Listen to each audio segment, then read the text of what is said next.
Kalau orang masuk surga karena tidak ada dosa, maka demi Allah tidak ada isinya surga kecuali Muhammad sallallahu alaihi wasallam. Mana ada manusia yang tidak ada dosanya? Tunjukkan saya dalam gedung ini yang tidak ada dosanya. Kalau saya lihat depan saya ini muka-muka penuh dosa juga semua ini, Pak. Ya kan?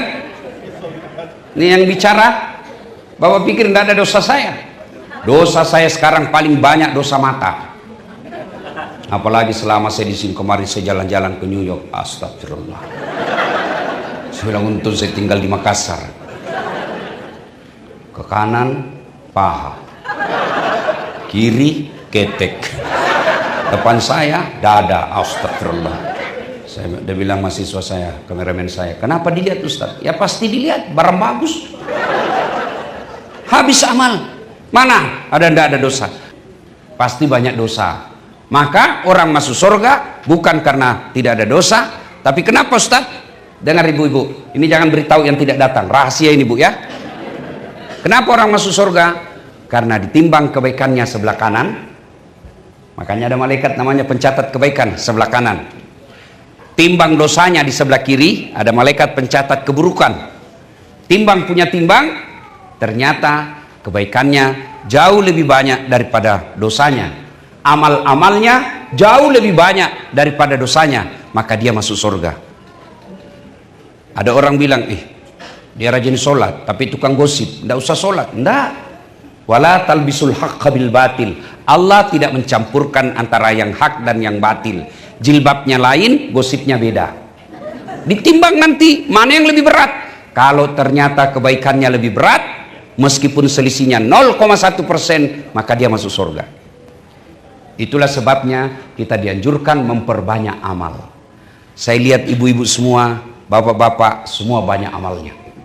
Alhamdulillah, alhamdulillah.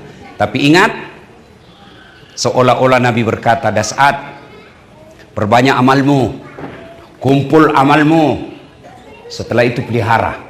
Jangan sampai amalmu hancur oleh karena perbuatanmu sendiri. Berarti ada perbuatan, ada tingkah laku yang menghancurkan amal, sehingga amal kita nanti, ya Allah, mana pahala puasaku, mana hajiku, mana umrohku, mana sedekahku, mana tahajudku, mana sikirku. Allah berfirman, Das'ad, memang banyak amalmu, tapi hancur oleh karena perbuatanmu sendiri. Kamu menghancurkan amal-amalmu dengan sikapmu sendiri. Itulah Nabi mengingatkan kita, yang insya Allah ini yang akan menjadi tema pembahasan kita, memelihara amal, agar amal yang kita lakukan bermanfaat dunia sampai akhirat. Oleh-oleh bawa pulang dari Das'ad Latif. Karena kalau oleh-oleh kue 2 bungkus baru sampai kamar sudah habis. Oleh-oleh ilmu insya Allah bisa sampai akhir hayat kita.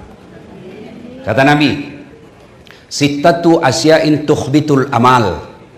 Ada 6 sifat, ada 6 amal yang akan menghancurkan amal ibadahmu. Dia makan kita punya kebaikan, dia bakar, ibarat kayu kering dengan api. Adik-adik, kalau ada kayu kering dengan ada api, mana yang hancur? Ibu-ibu, ada kayu banyak sekali tapi kering, ketemu api kecil, lama-lama membesar dan akhirnya kayu yang banyak itu habis, dimakan oleh api. Inilah sifat yang akan menghancurkan amal ibadah kita. Apa gerangan? Yang pertama, kata Nabi, dengar baik-baik.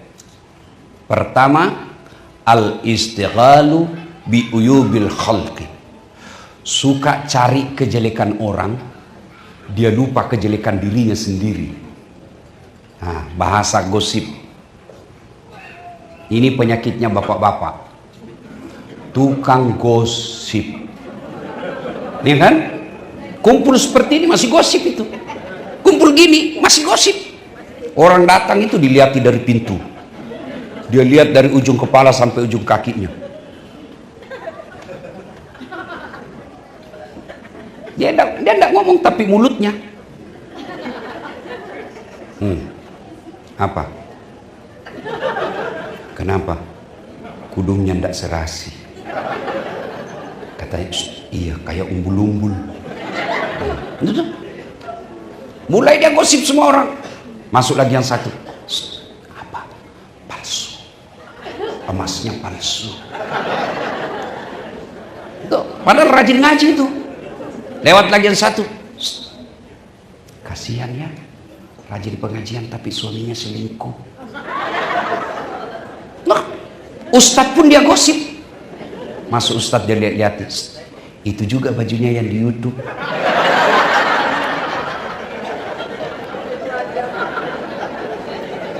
Habis amalnya. Bu, ada yang bilang begini, Ustadz, yang saya cerita itu kan betul. Apa yang saya sampaikan itu nyata, konkret, real. Justru betulnya namanya gibah. Kalau salah namanya fitnah. Jadi tidak ada harapan untuk cerita kejelekan orang. Kecuali boleh cerita dengan tujuan bukan menghina, tapi menegaskan identitas seseorang. Tahu dasar? Yang mana ya? Itu yang pendek. Nah, itu boleh itu. Tahu dasar? Iya. Ada itu yang dari Sulawesi, hitam-hitam, pese-pese. Ini boleh menegaskan, tapi jangan diulang-ulang. Kalau sudah diulang-ulang, menghina sudah namanya. Ya. Tapi selama dengan niat mempermalukan, maka itu pasti menghancurkan amal. Contoh, kebaikan itu seperti buah, dan menceritakan kejelekan orang itu seperti pisau yang mengiris buah itu. Ibu punya mangga, ya, gosip diiris,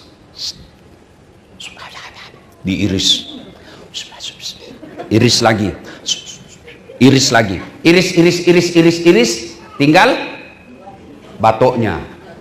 Habis dagingnya, tinggal batunya. Ibu mau makan batu mangga, bau bijinya.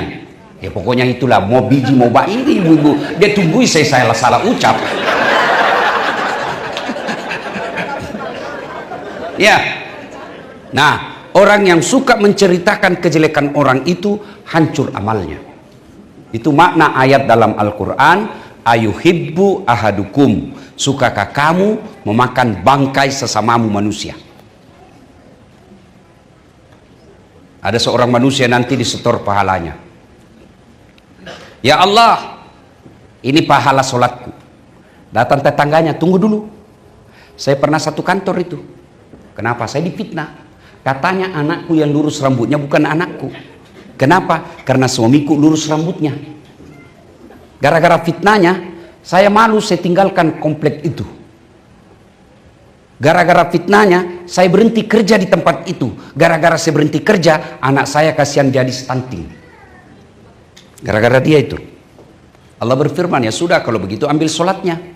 Habis sholatnya bu, 30 tahun. Setor lagi, ya Allah ini puasaku. Datang lagi tetangganya, tunggu dulu, saya pernah tetangga. Kenapa? Dia fitnah saya, katanya mobilku hasil korupsi. Gara-gara fitnahnya saya dipecat. Gara-gara saya dipecat, akhirnya kehidupan saya tidak menentu. Gara-gara dia itu. Allah berfirman, ya sudah ambil puasanya. Habis sholat, habis puasa, habis haji, masih ada yang datang. Saya juga pernah dihina itu.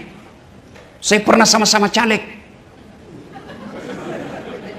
Dia fitnah saya, akhirnya pendukung saya hilang. Sudah jual rumah, tidak menang saya. Saya minta keadilan. Yang orang ini berkata, ya Allah bagaimana lagi? Habis sudah amal saya. Kata Allah, wahai hambaku, tidak ada maksiat yang tidak ada balasannya hari ini. Supaya adil, ambil dosanya orang yang pernah kau sakiti. Maka kalau ada orang yang suka menghina, itu artinya dia serahkan amalnya ke orang yang dicerita.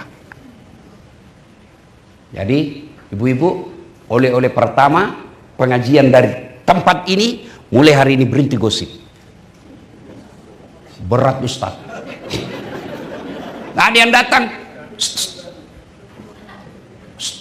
apa? Anu apa? Nauzubillah min zalik. Bu, enggak usah lah ibu, belum tentu kita lebih baik dari dia. Oh, itu baru top. Pengajiannya manfaat muktamarnya. Kalau sebaliknya apa? Iya memang. Padahal nggak tahu pasalah itu. Oh iya, saya betul. Ini suka ikut campur namanya. Coba tahu ikut campur, Bu? Ada tumbuhan namanya toge. Tahu toge, Bu? Coba lihat itu toge. Pecel ikut campur. Gado-gado ada juga dia di situ. Lontong ada lagi dia di situ. Nah, jadi kalau ada ibu-ibu di sini, ruangan sini, sedikit-sedikit ikut campur, oh iya, toge nih ya. Nah, satu yang akan menghancurkan amal kebaikan kita, al-istighalu bi uyubil khalqi. Suka sekali cerita kejelekan orang, dia lupa kejelekan dirinya sendiri. Ketika Nabi Isra Mi'raj, Nabi diperlihatkan oleh Allah. Jadi ketika Nabi Isra Mi'raj itu banyak ilustrasi kehidupan yang Allah perlihatkan kepada Nabi. Ya, dalam kehidupan sehari-hari kan banyak karakter manusia, tapi kok Allah memilih hal-hal tertentu saja yang Allah perlihatkan kepada Nabi. Satu di antaranya ada manusia yang diperlihatkan oleh Allah kepada Rasulullah, kukunya terbuat dari tembaga api neraka. Dia cakar-cakar mukanya, sakit tapi dia cakar. Sakit tapi dia cakar. Dia cabik-cabik wajahnya, kulitnya, bagannya, dia makan. Dia sakit tapi dia cakar pula. Sakit dia cakar, dia makan bangkai diri orang depannya. Nabi bertanya, Jibril, siapa pula itu? Bego betul. Dia tahu sakit dia cakar, dia tahu bangkai dia makan. Siapa dia, Jibril? Jibril menjawab, itulah umatmu yang suka menceritakan kejelekan sesamanya muslim. Itulah makna ayat tadi. Ayuhibbu ahadukum, sukakah kamu memakan bangkai sesamamu manusia? Dulu ibu-ibu kalau mau gosip mesti ketemu di tangga atau di tempat beli sayur. Dulu ya toh, kalau mau gosip dia ketemu di tangga, duduk-duduk, ya kan, atau di tempat cuci sumur bareng-bareng. Dulu sekarang satu di New York, satu di Arizona, satu di Texas. Yang digosip yang ada di Makassar, ya kan? Di mana dia gosip? Grup WhatsApp. Bu, dulu agak susah orang bergosip. Sekarang teknologi mempermudahnya. Kadangkala kita tidak sadar, kita sebar aibnya orang. Itu Ustadz benar pun hentikan. Cukup di tangan ibu, jangan lagi disebar. Itu akan menjadi amal jariah buat ibu karena ibu menghentikan aib. Sebaliknya, kalau bapak ibu meneruskannya, maka selama berita itu beredar, selama itu ibu dapat dosa. Kalau ada amal jariah, maka pasti ada pula dosa jariah. Ini yang pertama. Apa ya, Bu? Yang pertama kita ulang apa? Kesimpulannya, enggak usah hadisnya, kesimpulan saja, satu huruf, gosip. Itu berhenti nonton check and recheck, infotainment. Apa gunanya itu kau nonton? Tapi itu juga yang membuat ibu-ibu senang nonton. Oh, dia mau tahu semua urusannya artis. Dia kenal kau. Oh, dia mau tahu. Masya Allah. Lebih baik ibu belajar cerita-cerita sejarah Nabi, sejarah para sahabat, nonton dakwah, jauh lebih faedah daripada ibu mengikuti perkembangan para selebriti. Yang kedua, yang akan menghancurkan amal kebaikan kita, kata Nabi, qillatul haya, kurang rasa malu. Ini rasa malu, kalau tidak ada pada diri manusia, maka manusia lebih hina dari binatang. Maksudnya apa, Ustaz? Mohon maaf ibu ya, jangan marah, ini supaya gampang dimengerti. Ya, sekarang itu paha ayam kampung jauh lebih mudah. Kanan. Sini. Ya, sini. Kanan lagi. Sini. Kanan lagi. Ya. Orang yang nonton di YouTube. Sudah. Sini. Nah. Oke. Oh, ini supaya kelihatan kaktus. Ini kan semua tumbuhan ini ciri khas Arizona, ya kan? Nah, iyalah, ya. Ibu-ibu, apa tadi? Melihat paha ayam kampung jauh lebih sulit dan mahal daripada paha cewek. Kok bisa? Dengar, mau lihat paha ayam kampung ibu harus kampung dulu. Namanya ayam kampung, jadi pulang kampung dulu kita. Sudah sampai di kampung, sudah lihat pahanya? Belum. Ibu harus cari dulu itu ayam. Cari, sudah ketemu, sudah lihat pahanya? Tidak, dikejar dulu. Saya ingat waktu dulu. Oh, kalau mau kejar ayam, Bu, pas mau ditangkap dia terbang lagi. 30 menit baru didapat. Sudah tangkap, sudah lihat pahanya? Belum. Dibayar dulu sama yang punya ayam. 70.000 paling murah. Sudah bayar, sudah lihat pahanya? Belum. Dipotong dulu. Potongnya mengucapkan Bismillahirrahmanirrahim. Sudah lihat pahanya? Belum. Direndam dulu air panas. Ya kan? 15 menit. Sudah direndam, sudah lihat pahanya? Belum. Dicabut dulu bulunya. Sudah dicabut, baru kelihatan pahanya. Paha ayam kampung.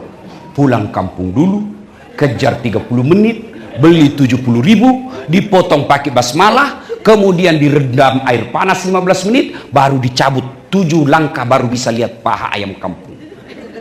Paha cewek, kau keluar aja di pinggir jalan, 10 menit 10 pasang paha gratis, nggak perlu bayar, dengan gampang kita lihat.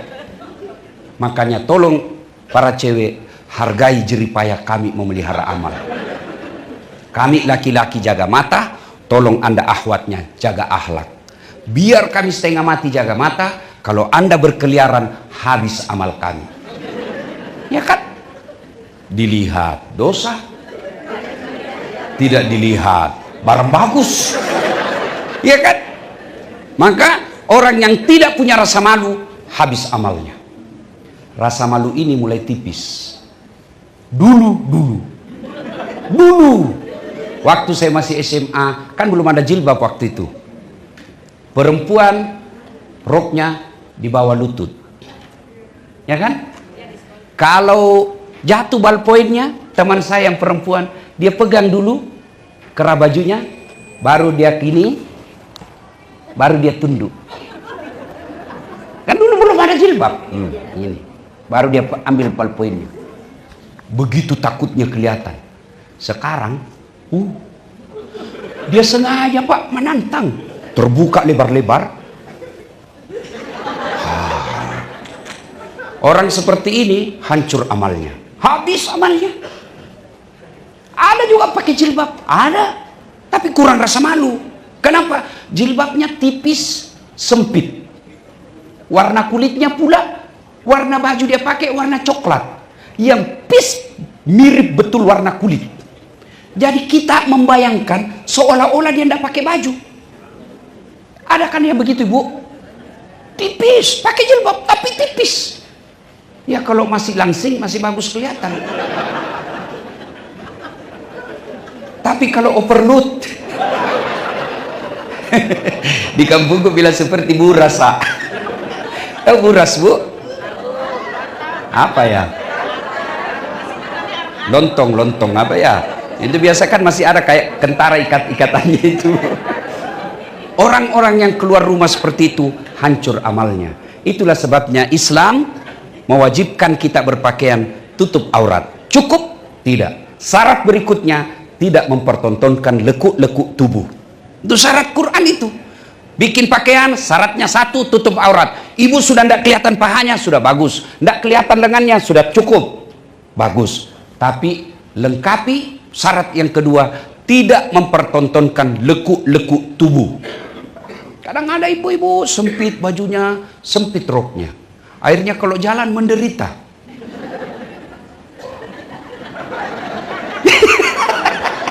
Beleng-beleng. Coba kalau longgar ibu, dikejar anjing kan enak. Ya. Bapak-bapak juga yang hobi sepeda, maafkan saya juga hobi sepeda. Tapi jangan memakai celana yang sempit, akhirnya bapak teruskanlah. Ya kan? Saya juga hobi sepeda. Saya pakai gamis. Orang bilang, ah, enggak nyambung. Ya menurut kamu enggak nyambung, bagi saya nyaman. Ada urusan apa sama kamu? Yang penting saya aman. Ini sudah sempit sekali celananya. Lebih parah lagi kalau Agustusan. Ibu-ibu olahraga di kantor dubes. Depannya ibu-ibu pakai baju merah putih. Sempit rok, bajunya juga sempit. Bapak-bapak di belakang. Ibu-ibu di depan. 1, 2. Bapak-bapak di belakang. 3. Orang kalau punya rasa malu tidak akan seperti ini. Orang kalau sudah punya rasa malu, itu sudah takwa dia. Kenapa? Karena Nabi menjelaskan pakaian orang bertakwa adalah rasa malu.